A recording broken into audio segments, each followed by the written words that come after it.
Untuk mengulas serangan balasan Iran ke Israel dan dampaknya terhadap Indonesia, kita bahas bersama Dina Praptora Harja, praktisi dan pengajar hubungan internasional Sinergi Policies. Dan kita juga masih berupaya hubungi Saida, mahasiswi di Teheran. Selamat petang, Mbak Dina. Selamat petang, Mbak Cindy. Oh, kami juga sudah terhubung dengan Mbak Saida. Selamat petang waktu Indonesia. Selamat petang waktu Iran. Oke, Mbak Saida, saya mau minta diceritakan dulu ketika Jumat pagi serangan dari Israel ke Iran. Anda posisi ada di mana? Saya posisi ada di asrama kampus di Teheran, di dekat Haram Imam Khomeini. Jaraknya dari target sasaran seberapa jauh atau justru dekat? Sekitar 40 menit atau 50 menit jarak dari sana. Bagaimana situasi di sana ketika terjadi serangan?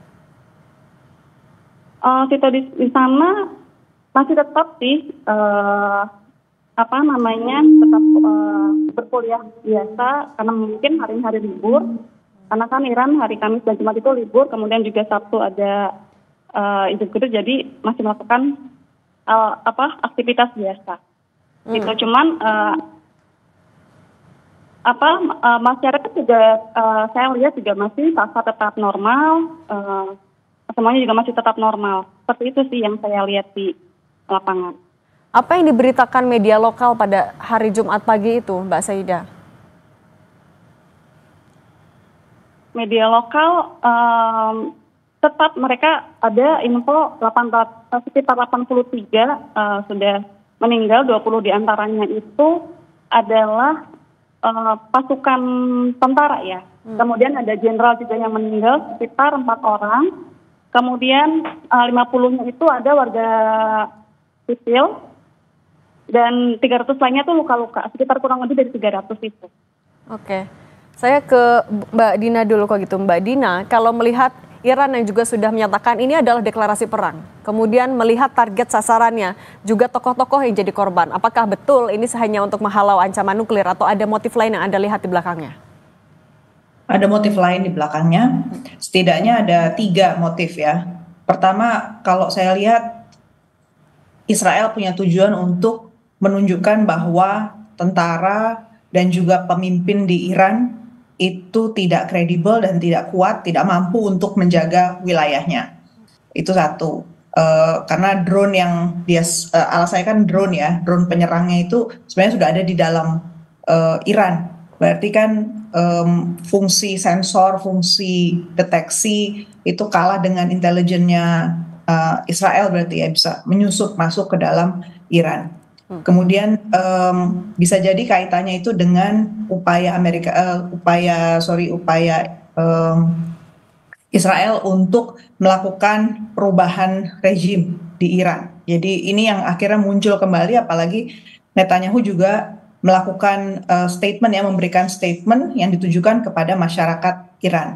Lalu motif yang kedua, ini pada saat yang sama sebenarnya kan sedang berlangsung negosiasi antara Donald Trump dengan pihak Iran ya. Dan walaupun pihak Amerika Serikat bilang bahwa serangan ini tanpa konsultasi dengan pihak Amerika Serikat dan tidak didukung Amerika Serikat, saya justru lebih yakin kalau melihat dari statement Donald Trump gitu ya, bahwa sebenarnya ini Amerika Serikat diuntungkan dari attack ini. Jadi kalau Amerika Serikat bilang bahwa dengan attack ini menunjukkan udahlah daripada situasi lebih buruk, kamu akan kehilangan lebih banyak, Iran lebih baik nurut saja sama Amerika sekarang. Jadi motif yang kedua itu adalah itu. Motif yang ketiga saya lihat dalam negeri Israel, karena nanti di bulan Oktober 2026 mereka akan ada pemilu. Dan suasana Timur Tengah yang stabil tidak menguntungkan untuk Israel. Apalagi kita sudah saksikan tekanan-tekanan dari negara-negara Eropa itu sudah mulai bermunculan ya terkait Gaza. Jadi ini salah satu cara dari pihak Israel untuk menaikkan lagi daya tawarnya di dalam negeri supaya populer lagi. Netanyahu menunjukkan bahwa ada satu musuh besar di luar sana yang harus ditangani bersama-sama. Mbak Dina, tapi juga kalau kita melihat pernyataan dari Netanyahu menyinggung soal kebebasan di videonya, kemudian ia juga saat ini terbang ke Yunani yang menjadi wilayah netral. Apakah ini bisa dilihat sebagai kemungkinan eskalasi yang semakin memanas di wilayah sana?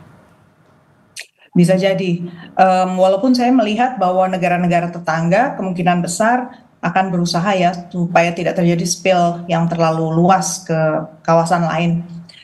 Tapi kalau dilihat dari titik serangan yang terjadi di Iran itu luas juga ya, itu dari utara sampai selatan ada, udah gitu dilihat dari fungsi perlindungannya pihak Iran, walaupun dia melakukan serangan balasan, kelihatannya tidak sekuat yang kita bayangkan atau narasi yang disampaikan oleh pihak Iran ya, bahwa ini ada operation of severe punishment, jadi hukuman yang dahsyat gitu ya buat melawan si Israel. Kalau kesan saya kok lemah juga ini si Iran saat ini, dan artinya kemungkinan bahwa ini meluas ke mana-mana mungkin belum, tetapi bahwa situasi menjadi makin tidak stabil, terutama soal negosiasi dengan Timur Tengah ya, Amerika Serikat, ini harus kita waspadai. Oke, Mbak Saidah, bagaimana respons dari masyarakat dan juga pemerintah Iran menanggapi dari tewasnya beberapa tokoh-tokoh penting di sana?